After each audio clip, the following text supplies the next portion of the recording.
পাহাড়ি রাস্তা মানেই যেন এক অন্যরকম নেশা, বিশেষ করে ভ্রমণ পিপাসুদের জন্য। আর সেই নেশা যদি হয় চট্টগ্রামের রামগড় থেকে মানিকছড়ি পর্যন্ত সবুজে মোড়ানো আঁকাবাঁকা পাহাড়ি পথে, তাহলে তো আর কথাই নেই।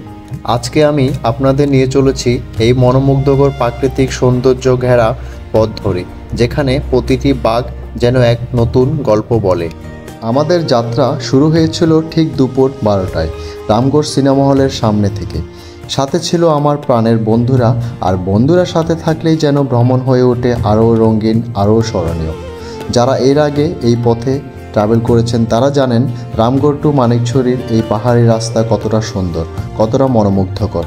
চারপাশের সবুজ, দূরের পাহাড় আর আকাশের সাথে রাস্তার মেলবন্ধন যেন এক ছবি হয়ে যায় চোখে। আজকের দিনটা যেন শুরু থেকেই আলাদা ছিল। আকাশটা একেবারে অন্যরকমভাবে সেজেছিল, যেন প্রকৃতি নিজেই আমাদের এই যাত্রার জন্য বিশেষ করে তৈরি হয়েছে।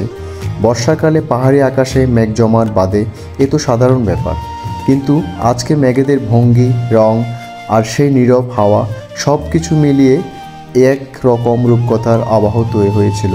মনে হচ্ছিল যেন প্রকৃতিও আমাদের সাথে রওনা দিয়েছে এই পাহাড়ি অভিযানে।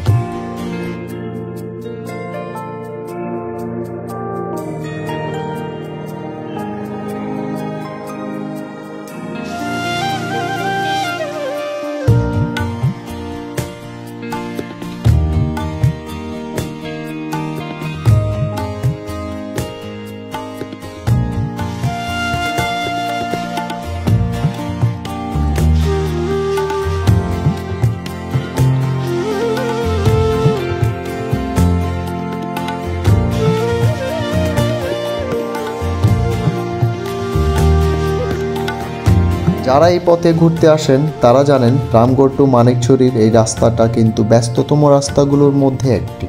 বিশেষ করে ভ্রমণপ্রেমীরা বেশিরভাগ সময় বাইক নিয়েই আসে, কারণ পাহাড়ি রাস্তা আর বাইক এই দুটো যেন একে অপরের পরিপূরক।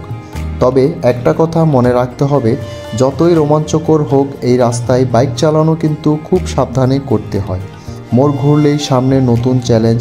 পাহাড়ি রাস্তায় ছোট একটা ভুল মানেই বড় বিপদ। ঘুরতে গেলে বাঁচতে হবে, নইলে ঘোরাও আর হবে না। রাস্তায় যতই এগুচ্ছিলাম চারপাশটা যেন ধীরে ধীরে গল্প বলছিল। কখনো সামনে একটা উঁচু পাহাড়, কখনো বা আবার দূরে হারিয়ে যাওয়া মেঘেদের দল। মনে হচ্ছিল এই রাস্তাটা যেন শুধু পথ না, একটা চলন্ত দৃশ্যপট। মাঝে মাঝে থেমে মোবাইল বের করে কিছু মুহূর্ত ধরে রাখার চেষ্টা করছি, কিন্তু চোখে যা দেখছি তার পুরোটা ক্যামেরায় ধরাই সম্ভব না। আসলে কিছু দৃশ্য শুধু চোখে না, মনে গেঁথে রাখার জন্যই হয়। আমরা অবশেষে মানিকছড়িতে পৌঁছালাম। দীর্ঘ পাহাড়ি পথ ঘুরে ঘুরে দেখা প্রকৃতি আর মাঝে মাঝে বন্ধুদের হাসি ঠাট্টা, সব মিলিয়ে এই যাত্রাটা মনে থাকবে অনেক দিন। পথটা যতটা চ্যালেঞ্জিং ছিল, শেষে এসে মনে হলো এই কষ্টটাই যেন ছিল আনন্দের আসল স্বাদ। পাহাড়, মেঘ আর প্রকৃতি এত কাছাকাছি আসার সুযোগ প্রতিদিন হয় না। এই ভ্রমণ আমাদের একটু নতুন করে বাঁচতে শিখিয়েছে। যারা এখনও আসেননি তাদের বলবো, একবার এসো, এই পথে হাঁটো, প্রকৃতিকে একটু নিজের করে দেখো।